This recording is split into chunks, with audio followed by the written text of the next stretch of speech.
નમસ્કાર, મંતવ્ય ન્યૂઝમાં આપનું સ્વાગત છે। મેટ્રો એટ 10 સાથે હું છું હિનલ। સુરતમાં રાજ્યસભા સાંસદ ગોવિંદ ઢોળકિયા એરપોર્ટને લઈને લાલઘૂમ થયા હતા, તો સુરતને ઓછી મળતી એર કનેક્ટિવિટીને લઈને રોષ વ્યક્ત કર્યો હતો। એરલાઇન્સ સુરત સાથે વર્ષોથી અન્યાય કરે છે તેવું ગોવિંદ ઢોળકિયાએ જણાવ્યું હતું। તો સાથે જ તેમણે જણાવ્યું હતું કે સુરતને 300 ને બદલે 30 જ ફ્લાઇટ આપે છે। અહીં બ્રિલિયન્સ શહેરની વસ્તી 20 લાખ છે, તો પણ ત્યાં 300 ફ્લાઇટ ઉડે છે। તો સુરતમાં રાજ્યસભા સાંસદ ગોવિંદ ઢોળકિયા એરપોર્ટને લઈને લાલઘૂમ થયા હતા। સુરતને ઓછી મળતી એર કનેક્ટિવિટીને લઈને તેમણે રોષ વ્યક્ત કર્યો હતો। એરપોર્ટ માટે જે વાત છે ને, ખરેખર છેલ્લા 20 વર્ષથી 30 વર્ષથી કે 50 વર્ષથી સુરતને બહુ મોટો અન્યાય એરપોર્ટ બાબતમાં થઈ રહ્યો છે, એનો હું છેલ્લા 30 વર્ષથી સાક્ષી છું। કારણ કે મને 10 વર્ષ પહેલા એવો વિચાર આવતો હતો કે 20 લાખની વસ્તી બ્રસેલ્સની દરરોજ 300 પ્લેન આવે, અને સુરતમાં ત્યારે 40 લાખની વસ્તી હતી અને એકે પ્લેન નો આવે। હવે પ્લેન શરૂ થયા છે, પરંતુ આપણે જો ગણીએ તો સુરત વસ્તીની દ્રષ્ટિએ ઇન્ડિયામાં 9મો નંબર છે, અને એર પેસેન્જરની દ્રષ્ટિએ 37મો નંબર છે। આટલો મોટો અન્યાય સુરત એરપોર્ટને થઈ રહ્યો છે, એટલે બધાએ મારી સરકારશ્રીને પણ નમ્ર વિનંતી છે, એરપોર્ટ વાળાને, બધી એરલાઇન્સ વાળાને, કે તમે થોડી સુરત બાજુ નજર દોડાવો, અને જેટલા સુરતમાં આવ્યા છે ધંધો કરવા એ બધાય ફાવ્યા છે, બધા હેપી છે, તમે હેપી થાઓ, પણ પહેલા તમે સુરત જલ્દીમાં જલ્દી તમે એરલાઇન શરૂ કરો। કારણ કે અત્યારે હું હમણાં ગયો તો ઇન્દોરની વસ્તી 32 લાખની, ઇન્દોરમાં દરરોજ નિયર ટુ 100 ફ્લાઇટ આવે છે, અને અહીંયા સુરતમાં 82 લાખની વસ્તી, તો એની દ્રષ્ટિએ 300 ફ્લાઇટ આવવી જોઈએ, તો અત્યારે ખાલી 30 જ આવે છે। તો ગમે એમ કરીને સુરતને ન્યાય મળો એવો બધા ભેગા થઈને કરજો। ધન્યવાદ। જય હિન્દ, જય ભારત। હવે તો તમે સાંસદ થઈ ગયા છો, એટલે પોલિટિકલી પણ હવે તમારા શબ્દોનું વજન ના થાય ને, અમે પણ મહેનત કરશું જ। જીએમઈઆરએસના ફી વધારાને લઈને આરોગ્ય મંત્રીએ રદિયો આપ્યો છે। સમાચાર સામે આવી રહ્યા છે। જીએમઈઆરએસના ફી વધારા બાબતે આરોગ્ય મંત્રીએ રદિયો આપ્યો છે। તો હાલ ગુજરાતમાં 13 જિલ્લાઓમાં એમબીબીએસ સંચાલન થાય છે। સરકારે મેડિકલ અભ્યાસ માટે 85,000નો ખર્ચો કર્યો છે। તો જીએમઈઆરસીના ફી વધારાને લઈને આરોગ્ય મંત્રીએ રદિયો આપ્યો છે। સરકારે સરકારી ફીને લઈને 1000થી વધુ બેઠકને લઈને સમાચાર છે। તો 3 મનપામાં ગવર્મેન્ટ કોટાની 7 લાખ ફી હોવાનો ખુલાસો કર્યો છે। તો જીએમઈઆરસીના ફી વધારા બાબતે આરોગ્ય મંત્રીએ રદિયો આપ્યો છે। સમાચાર સામે આવી રહ્યા છે। હાલ ગુજરાતમાં 13 જિલ્લાઓમાં એમબીબીએસ સંચાલન થાય છે। સરકારે મેડિકલ અભ્યાસ માટે 85,000નો ખર્ચ પણ કર્યો છે। તો સરકારે સરકારી ફીને લઈને 1000થી વધુ બેઠક ગવર્મેન્ટ કોટાની ભરી હોવાની વિગતો સામે આવી છે। 3 મનપામાં ગવર્મેન્ટ કોટાની 7 લાખ ફી હોવાનો ખુલાસો કરવામાં આવ્યો છે। તો જીએમઈઆરસીના ફી વધારા બાબતે છેલ્લા કેટલાય સમયથી વિવાદ સર્જાઈ રહ્યો છે। બાળકોમાં ચિંતા હતી, વાલીઓમાં પણ ચિંતા હતી। હવે આ સમગ્ર મામલે આરોગ્ય મંત્રીએ રદિયો આપ્યો છે।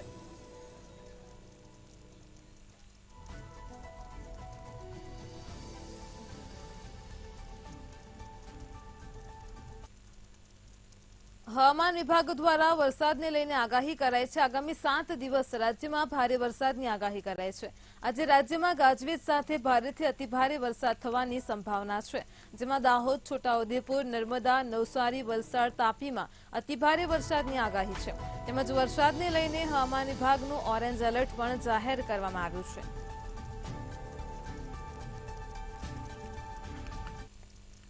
जो गुजरात स्टेट के लिए फोरकास्ट दिया जा रहा है उसमें गुजरात स्टेट के सारे डिस्ट्रिक्ट कवर हैं जहां पर लाइट टू मॉडरेट रेन का पूर्वानुमान है।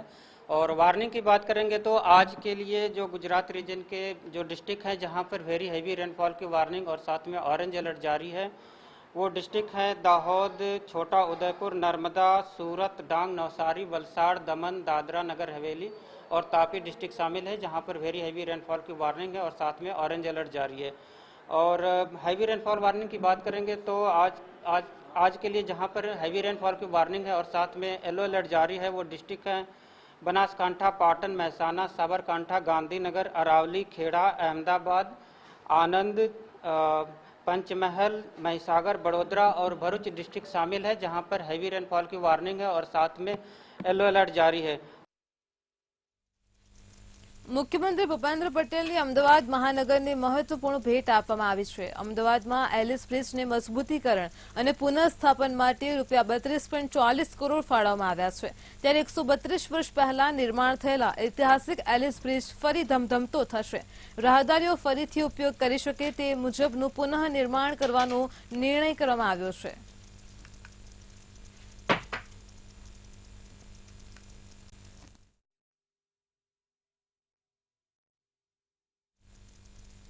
અમદાવાદ કોંગ્રેસ કાર્યાલય ખાતે જીએમઆરસી મેડિકલ ફી વધારાને લઈને શક્તિસિંહ ગોહિલે પત્રકાર પરિષદ કરી હતી।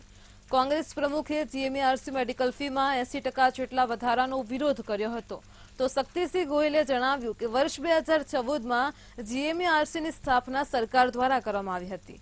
13 જીએમઆરસી કોલેજો હાલ રાજ્યમાં કાર્યરત છે। આ જીએમઆરએસ કોલેજ બનાવવાનો મુખ્ય ઉદ્દેશ્ય ફી નિયંત્રણ અને સારું મેડિકલ અભ્યાસ હતો તો સરકારે ગત વર્ષે પણ ચૂંટણી પહેલા મેડિકલ ફી વધારાનો પ્રયાસ કર્યો હતો।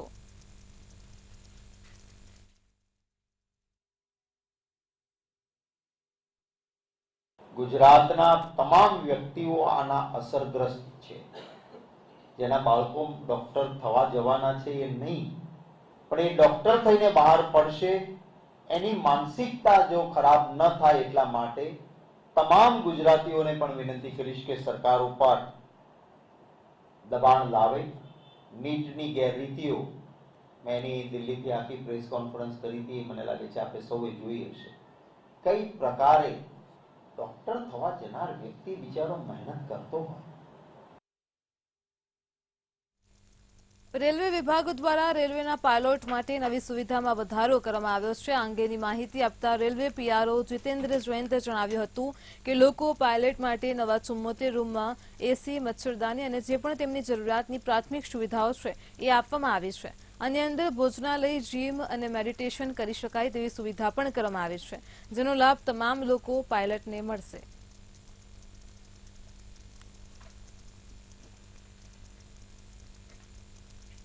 इस रनिंग रूम में जो घर पे आदमी को सुविधा रहती है रेस्ट करने के लिए वो सभी सुविधाएं दी गई हैं। जैसे कि एक सेपरेट कंपार्टमेंट सोने के लिए जहां पे पलंग रहता है, रीडिंग लाइट्स रहती है, मॉस्किटो रिप्लिकेंट रहता है, स्लीपर्स रहता है, एसी रहता है, मतलब जो बेसिक सुविधाएं चाहिए आदमी को वो सभी उस कंपार्टमेंट पे रहती है। अभी हम लोग चल के देखेंगे वो कंपार्टमेंट भी। दूसरा, यहाँ पे खाने की फैसिलिटीज दी जाती है। खाने की फैसिलिटीज भी घर की तरह जो खाना लगभग वही खाना हम लोग यहाँ करते हैं। हमने यहाँ पे meditation centre, yoga centre, library सभी चीजों की सुविधा यहाँ पे दी है जिससे कि आदमी रिलैक्स होने के बाद चाहे तो अपना योगा करे स्वास्थ्य खुद को स्वस्थ रखने के लिए या फिर जिम का उपयोग भी कर सकता है। एक छोटा सा हमने यहाँ पे जिम बनाया हुआ है, जिम भी हम लोग चल के देखेंगे। वहां पे आदमी अपना डेली रूटीन का जिमिंग कर सकता है जिससे कि अपने स्वास्थ्य को बरकरार रखे।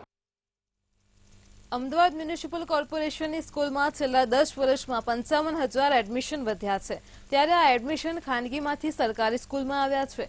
ગરીબ ને મધ્યમ વર્ગના વાલીઓ ખાનગી સ્કૂલની મોંઘી ફી ભરી ન શકતા કોર્પોરેશનની સ્કૂલમાં એડમિશન લીધા હતા।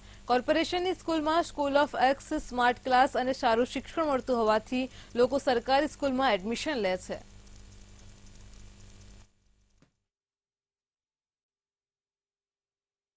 અત્યારે જે હમણાં કન્યા કેળવણી મહોત્સવ અને શાળા પ્રવેશોત્સવ સંપન્ન થયો એમાં 30,000 કરતાં વધારે એડમિશન ધોરણ 1 અને બાલવાટિકાની અંદર થયા છે। 12,000 કરતાં વધારે એડમિશન થયા છે અમદાવાદ શહેરની નામાંકિત ખાનગી શાળાઓ છોડી અને અમદાવાદ મ્યુનિસિપલ કોર્પોરેશનની સરકારી શાળાઓની અંદર છેલ્લા 10 વર્ષની અંદર 55,000 કરતાં વધારે બાળકો દાખલ થયા છે. રાજ્યભરમાં રવિવારે રથયાત્રા નીકળી હતી. આ રથયાત્રામાં શણગારેલી અને વિવિધ થીમ સાથેના ટ્રકો પણ જોવા મળ્યા હતા. આ શણગારેલા ટ્રકોથી ભાવનગરની રથયાત્રામાં વિવાદ થયો હતો. પોલીસે ટ્રક પરનું પોસ્ટર બળજબરીપૂર્વક રીતે ફાડીને ટ્રક પરથી હટાવ્યું હતું, જેને લઈને કોંગ્રેસ પ્રમુખે જણાવ્યું કે આ અત્યંત દુઃખદ બાબત છે. આયોજકોએ પણ માનવતાની દ્રષ્ટિએ આ પોસ્ટર લગાવ્યા હતા. પોલીસે જે કાર્ય કર્યું છે તે નિંદનીય છે, તેમ કોંગ્રેસ પ્રમુખે કહ્યું હતું. પોલીસ દ્વારા ધમકાવવામાં આવે, એના બોર્ડ ફાડીને ઉતારી નાખવામાં આવે અને નહીતર તારો ટ્રક બી અંદરથી બહાર કાઢી નાખાવું કરવામાં આવે, એટલે આ ચોરી ઉપર સીના ચોરી છે. એમાં શું ખોટું છે? સરકારનું પાપ હતું, સરકારની ભૂલ હતી. અમદાવાદના સરદારનગરમાં લોકો પ્રદૂષિત પાણી ભરાયેલું હોવાથી પરેશાન થયા છે. સરદારનગરમાં છેલ્લા 1 માસથી ગટરો ભરાવાના કારણે લોકોની હાલત દયનીય બની છે. પીવાના પાણીની સાથે ગટરનું દૂષિત પાણી પણ આવી રહ્યું છે, જેના કારણે રમેશ દત્ત કોલોની સહિત આસપાસના વિસ્તારોમાં ઝાડા ઉલટીના કેસોમાં પણ વધારો થયો છે. છેલ્લા 1 મહિનાથી સ્થાનિક કોર્પોરેશન કચેરી અને નગરસેવકોને ફરિયાદો કરવામાં આવી રહી છે, પરંતુ આ સમસ્યાનો કોઈ ઉકેલ નથી આવ્યો, જેના કારણે અહીંના લોકોએ સરદારનગર પોલીસ સ્ટેશન સામે રસ્તો રોકીને વહીવટીતંત્ર સામે ઉગ્ર વિરોધ કર્યો હતો.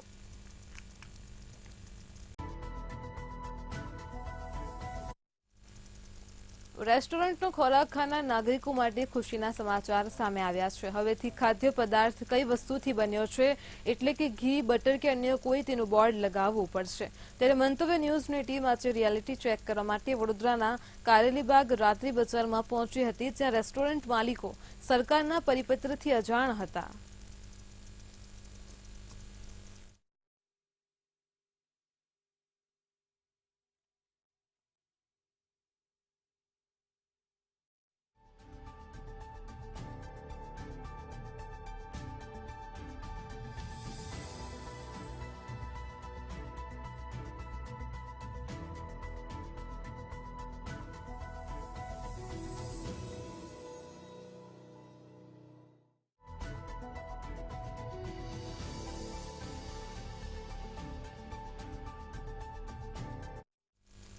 કુંવરજી બાવળિયાને ડેપ્યુટી મુખ્યમંત્રી બનાવવાની માંગ કોળી સમાજે કરી હોય તેવી માહિતી વહેતી થઈ છે. કોળી સમાજના અગ્રણીઓ દ્વારા છેક દિલ્હી સુધી રજૂઆત થયાની પણ ચર્ચા છે. તેમની માંગ છે કે કોળી સમાજને પ્રતિનિધિત્વ માટે કુંવરજીને ડેપ્યુટી મુખ્યમંત્રી બનાવો, પરંતુ કુંવરજી બાવળિયાએ આ વાત પાયાવિહોણી ગણાવી છે અને કહ્યું છે કે કોઈપણ નિર્ણય હાઈકમાન્ડ દ્વારા નક્કી કરાય છે. હાઈકમાન્ડ નક્કી કરશે એ થશે.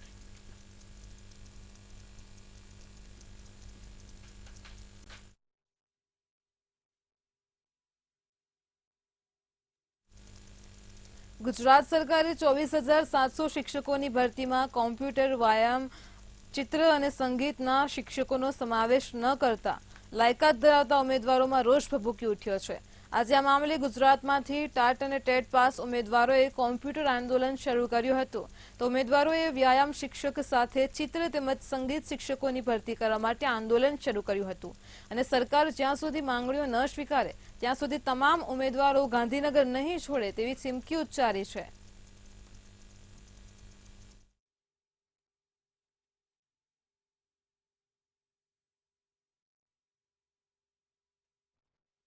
જ્યારે હવે આપણે 3-4 દિવસ પહેલા જ આપણે જોયું કે ઋષિકેશભાઈ પટેલે એવું કીધું હતું કે જે પાઠ્યપુસ્તક હશે એની જ અમે ભરતી આપીશું. તમે આજે આ 9 થી 12 ના એમના જ છાપેલા ગુજરાત રાજ્ય ગવર્મેન્ટ પાઠ્યપુસ્તક મંડળે છાપેલા પુસ્તકો સાથે આવ્યા છીએ. એમને કીધું કે બીજા વિષય શિક્ષકો અમારું કોમ્પ્યુટર ભણાવી શકશે, તો અમારી પણ એ જ માંગ છે કે અમે પણ બીજા વિષય ભણાવી શકીએ છીએ. એટલે જેનો વિષય જે હોય ને એને એ જ કામ કરવું પડે. અને મોદીજી વારંવાર કહે છે કે ડિજિટલ ઇન્ડિયા, આ 25,000 લેબ દૂર થશે કોમ્પ્યુટર શિક્ષક નહીં લો. અમે આજ દિવસની સતત 12 વર્ષથી સંઘર્ષ કરીએ છીએ. અમે જ્યારે સીએમ ને મળ્યા ત્યારે એવું કહેવામાં આવ્યું કે હા, મને ધ્યાન છે કે તમારો મહેકમનો પ્રશ્ન છે, અમે કંઈક કરીશું, આવતી પરીક્ષામાં કંઈક કરીશું. શું અમે પરીક્ષા આપવા માટે જ પેદા થયા છે? અમે સ્વીકારી છે, પરંતુ 9 થી 12 ની અંદર 7,500 ની જે ભરતી કરવાની છે એની અંદર પીટી હોય, કમ્પ્યુટર, ચિત્ર હોય, સંગીત હોય, આ 4 વિષયનો સમાવેશ કરવામાં નથી આવ્યો. તો સરકારશ્રીને 2 હાથ જોડીને નમ્ર વિનંતી કરીએ છીએ કે આ વિષય ગૌણ નથી. જેવી રીતે વિધાનસભાની અંદર જોવા જાય તો કૃષિ વિભાગ અલગ હોય, શિક્ષણ મંત્રી અલગ હોય, તો એવી રીતે શિક્ષણની અંદર પણ કમ્પ્યુટર, ચિત્ર હોય, સંગીત હોય કે પીટી હોય, બધા જ મહત્વ છે. તો આજે બધા જ ઉમેદવારો એક એની માંગ સાથે આવ્યા છે કે 7,500 ની જે તમે રજૂઆત ભરતી કરવાનો છે 9 થી 12 માં, એમાં આ લોકોનો સમાવેશ કરવામાં આવે, અથવા તો 7,500 સિવાયની જે કોઈ પણ ભરતી હોય એમાં 4 વિષયનો કાયમી શિક્ષક તરીકે સમાવેશ કરવામાં આવે, એ રજૂઆત લઈને ઉમેદવારો આજે ગાંધીનગર છેલ્લા 17 વર્ષથી અમારા વ્યાયામનો સબ્જેક્ટ પ્રાથમિકમાંથી કાઢી નાખ્યો છે અને હાયર સેકન્ડરી અને સેકન્ડરીની પરીક્ષા અમારી લીધી છે, છતાં પણ આ લોકો મહેકમ એવી જ રટ્યા કરે છે. જ્યારે કે મહેકમની અંદર પણ અમારી જોગવાઈ છે, 4 ક્લાસે વ્યાયામ શિક્ષકની જોગવાઈ આપેલી છે, છતાં પણ આ લોકો વ્યાયામ, ચિત્ર, કોમ્પ્યુટર, સંગીત, મ્યુઝિક આ બધા જ સબ્જેક્ટને કાઢી નાખવા માંગે છે. બરાબર, પણ અમારી રજૂઆત એ છે કે તમે છેલ્લા 17 વર્ષથી અમારી પરીક્ષા લો છો. એ 2011માં પરીક્ષા લીધી, 2012માં પરીક્ષા લીધી, 14માં લીધી, 18માં લીધી, પણ 18ની અંદર તો એ લોકોએ અમારા વિષયની એક પણ જગ્યા ના આપી. એમને કીધું કે ફાજલ શિક્ષકોને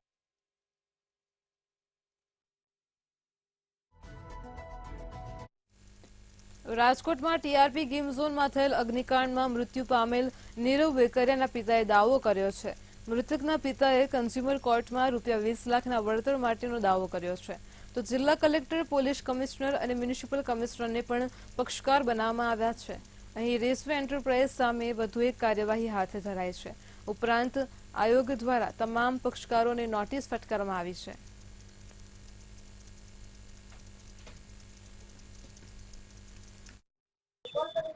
કાયદાકીય જોગવાઈની હિસાબે અમે આ દાખલ કર્યો છે. કેટલો દાવો છે તમને?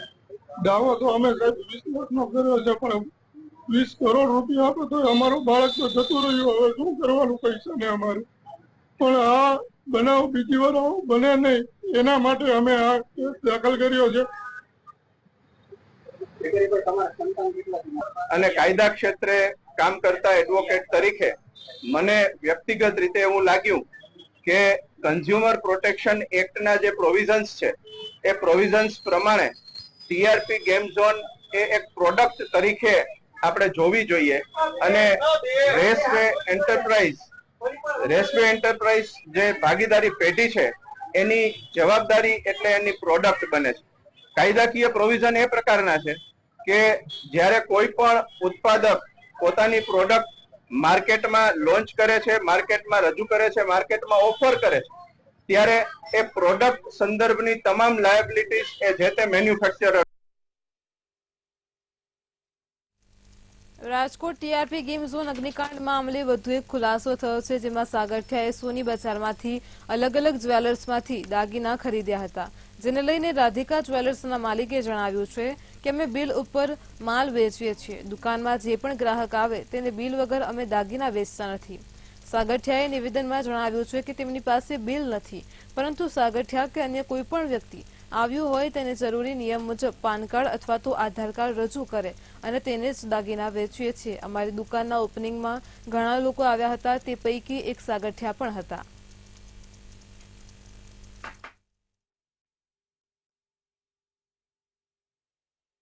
બધું મારે ત્યાંથી કોઈ પણ આઈટમ બિલ વગર નીકળી ન હોય. બિલ શું નામથી લીધું એ અમને ખ્યાલ ન હોય, કેમ કે એ બધું સેલ્સમેનો નીચે બતાવીને નીચેનો વહીવટ કરી દેતા હોય. અમારે ત્યાં બીજું કોઈ એનું એકાઉન્ટ નથી, એના નામના એકાઉન્ટની અંદર કોઈ બિલ પર્ટિક્યુલર બિલ નહોતા, પણ કોઈને કોઈ નામથી બિલ બનાવતા હોય જે એની ફોર્માલિટી મુજબ ક્યારે આધાર કાર્ડ, પાન કાર્ડની રિક્વાયરમેન્ટ હોય તો. રાજકોટ ટીઆરપી ગેમ ઝોન અગ્નિકાંડમાં આરોપી પૂર્વ ટીપીઓ અધિકારી મનસુખ સાગઠિયાની બેનામી સંપત્તિને લઈને મોટો ઘટસ્ફોટ થયો છે. મનસુખ સાગઠિયા લાંચમાં બિલ્ડરો પાસેથી ઘરેણાં લેતો હતો. રાજકોટના 3 જ્વેલર્સની પૂછપરછમાં માહિતી સામે આવી છે. તો ટીપીઓ સાગઠિયાની ઓફિસમાંથી જપ્ત કરેલા ઘરેણાં ઉપર રાજકોટના નામાંકિત 3 જ્વેલર્સના માર્ક મળી આવતા એસીબીએ પૂછપરછ કરી હતી. પ્રેમજી વાલજી જ્વેલર્સના માલિકની પણ પૂછપરછ કરાઈ હોવાનું જાણવા મળ્યું છે. જોકે એસીબીની પૂછપરછમાં 3 જ્વેલર્સના માલિક એક જ રટણ કરી રહ્યા છે.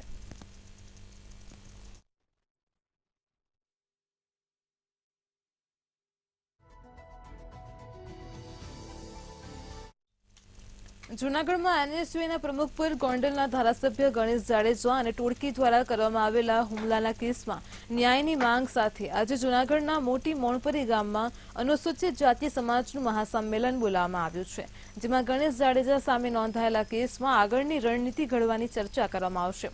તો આ સંમેલનમાં ભાગ લેવા માટે બાબા સાહેબ આંબેડકરના પુત્ર યશવંતરાવ આંબેડકર પણ જૂનાગઢ આવી પહોંચ્યા છે.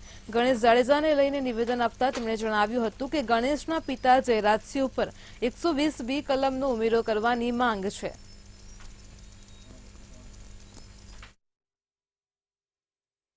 मोहनपुरी में आने वाले समय में एक आंदोलन, एक मीटिंग होने जा रही है, परिषद होने जा रही है, कंडेम ऑफ द गवर्नमेंट किया जा रहा है.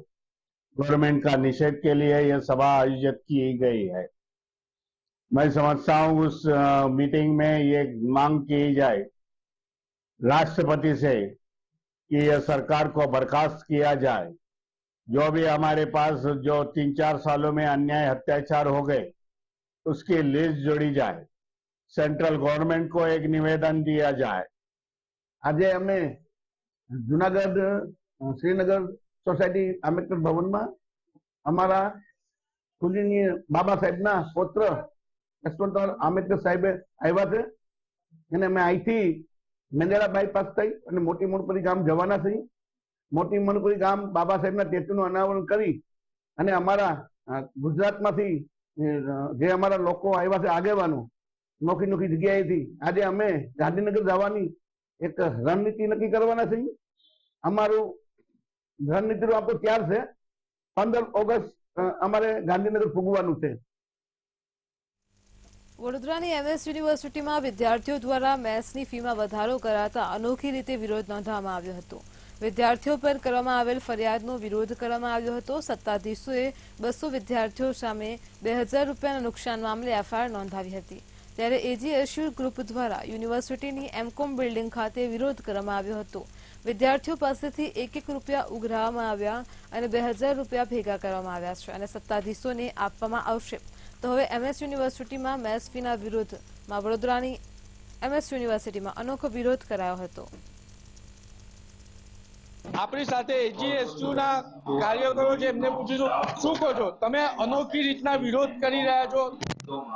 વાત કરીશું કે ફક્ત 2000 રૂપિયાના નુકસાન માટે 200 વિદ્યાર્થીઓ ઉપર રાયોટિંગનો ગુનો દાખલ કરવામાં આવ્યો. આ 2000 રૂપિયાનું જે નુકસાન છે વાઇસ ચાન્સેલર સહેન ના કરી શકતા હોય, જ્યારે એમનું પગાર લાખો રૂપિયામાં થતું હોય તો જે હોસ્ટેલમાં રહેતા વિદ્યાર્થીઓ છે તે લોકો 24000 રૂપિયાની રકમ કઈ રીતે એપ્રોચ કરી શકે અને એ લોકો મધ્યમ વર્ગથી આવે છે. તો આ જે ઘટના બની હતી અને જે માંગ હતી અને જે આંદોલન થયું હતું તે સંપૂર્ણ રીતે વ્યાજબી હતું. કોઈ પણ પ્રકારે આમાં કોઈ પણ ગેરવ્યાજબી જે રીતિ છે એ કરવામાં આવી ન હતી કે યુનિવર્સિટીના રજિસ્ટ્રારે નિર્ણય તાત્કાલિક ધોરણે પાછો ખેંચ્યો હતો, કારણ કે યુનિવર્સિટી આમાં કંઈક ને કંઈક ખોટી હતી અને વિદ્યાર્થીઓને પૂછ્યા વગર આ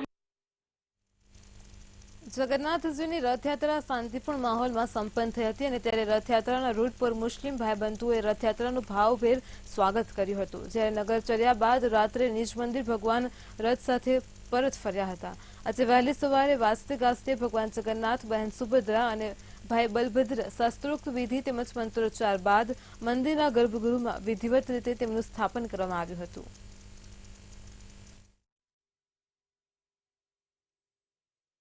તો અનેક ધાર્મિક સંસ્થાના લોકોનો પણ સહયોગ રહ્યો હતો. કોમી એકતાનું ખૂબ મોટું એવું એખલાસ સાથે મુસ્લિમ ભાઈઓએ પણ આ વર્ષની ભગવાન જગન્નાથજીની 147મી રથયાત્રામાં ખૂબ ભાવ વિભોર બનીને એમાં તત્પર બનીને ખૂબ રથયાત્રા શાંતિમય એમના વિસ્તારમાંથી પસાર થાય, ઠેર ઠેર સ્વાગત કરવામાં એમના દ્વારા પણ આવ્યું હતું અને ખૂબ એમની સંખ્યામાં પણ હર્ષ ઉલ્લાસ જોવામાં આવ્યો હતો. કોઈપણ શહેરના વિકાસ માટે માત્ર નવા રોડ, રસ્તા કે યોજનાઓ અને ઔદ્યોગિકીકરણ નથી. લોકો પ્રશ્નો દૂર કરવા અને તેની પાછળ વપરાતા લાખો કરોડના ખર્ચ પર પણ ધ્યાન રાખવું જરૂરી છે. જ્યારે ભાવનગર શહેરમાં મહાનગરપાલિકાના ડ્રેનેજ વિભાગ દ્વારા ડ્રેનેજ ઉભરાવાની સમસ્યા દૂર કરવા વર્ષે માટે લાખો કરોડના ખર્ચા કરવામાં આવે છે, તેમ છતાં પણ દરરોજની આશરે 70 જેટલી ફરિયાદો આવે છે. ત્યારે 2 મહિનામાં 4000 જેટલી ફરિયાદો સરકારી કચેરીમાં નોંધાય છે. ત્યારે જનતાના ટેક્સના રૂપિયા બગડતા હોય તેવું વિરોધ પક્ષ દ્વારા કહેવામાં આવ્યું હતું. ભાવનગરના અક્ષય પાર્ક અને હાદાનગર વચ્ચે રહેલ રેલવે અંડરબ્રિજમાં મોટા પ્રમાણમાં ડ્રેનેજનું પાણી ભરાઈ ગયું હતું અને નાની મોટી ગટર ઉભરાવાના પણ પ્રશ્નો સામે આવ્યા હતા. ખાસ કરીને ભાવનગરની વાત કરીએ તો કરોડો રૂપિયા વાપર્યા, પછી ડ્રેનેજમાં વાપર્યા હોય, વોટર સ્ટ્રોમ લાઇનમાં, અને ચોમાસા પહેલા પ્રી મોન્સૂન કામગીરીમાં લાખો રૂપિયા વાપરે છે કે બગાડે છે ખબર નથી પડતી. છેલ્લા 2 મહિનામાં 4000 ભાવનગરમાં ડ્રેનેજની કમ્પ્લેન આવી છે. દરરોજની હું એવું માનું 70-80 ફરિયાદ આવે છે. અને ભાવનગરમાં ખાસ અન્ય ઘણા એવા વિસ્તારો છે જેમાં ડ્રેનેજની લાઈન પીવાના પાણીની લાઈન સાથે જોડાઈ ગઈ છે. ઈ આરોગ્યની સાથે છેડા કરી રહ્યા છે અને ખાસ કરીને પૈસા વાપરે છે કે બગાડે ઈ ખબર નથી પડતી. એનો મતલબ સ્પષ્ટ થાય કે ભાવનગરના શાસકો, અધિકારી આ બધા ભેગા થઈ ભાવનગરના પ્રજાજનોના પૈસા બગાડે છે, નહીં કે એનો ઉપયોગ કરે છે. કે વરસાદના પાણીનો તાત્કાલિક નિકાલ લોકોને કરવા માટે લોકો પોતાની જાતે મેનહોલના કવરો ખોલી નાખતા હોય છે અને એમાં મેઇન માટીનો ભાગ જતો હોય તો ડ્રેનેજ લાઈનો સિલ્ટિંગ થવાના પ્રશ્નો થતા હોય છે. એના કારણે ઉભરાવાનો પ્રશ્ન હોય છે. અને હાલમાં જ આપણે અક્ષર પાર્કનું જોયું હશે તો અક્ષર પાર્કમાં અમારી મોટી સ્ટ્રોમ લાઈન છે, 1200 એટલે 4 ફૂટની ડાયામીટરની લાઈન છે. તો એમાં કપડાના મોટા મોટા બિસ્તરા, પછી એમાં ગોદડા, ઓશિકા, આખા ઓશિકાઓ નીકળ્યા છે. ખૂબ જ કચરો કાઢવામાં આવેલો છે અને આ કચરાને કારણે આખી સ્ટ્રોમ લાઈન લોકઅપ થતા એ જે નાળું હતું એ નાળામાં પાણી જવાથી ત્યાં રસ્તો બંધ થયેલો હતો. હાલ અમારી પાસે મે અને જૂન મહિનામાં ટોટલ 4000 ફરિયાદો વોર્ડ લેવલે આવેલી છે, જ્યારે અમારી ઓફિસ લેવલે જે ફરિયાદો આવે છે લગભગ 450 જેટલી ફરિયાદો આવેલી છે અને આ લગભગ ડેલી બેઝિસ ઉપર અમે સોલ્વ કરી આપીએ છીએ. મેટ્રો 10માં હાલ આટલું જ. પડે પણની અપડેટ મેળવતા રહો માત્ર મંતવ્ય ન્યૂઝ પર. નમસ્કાર.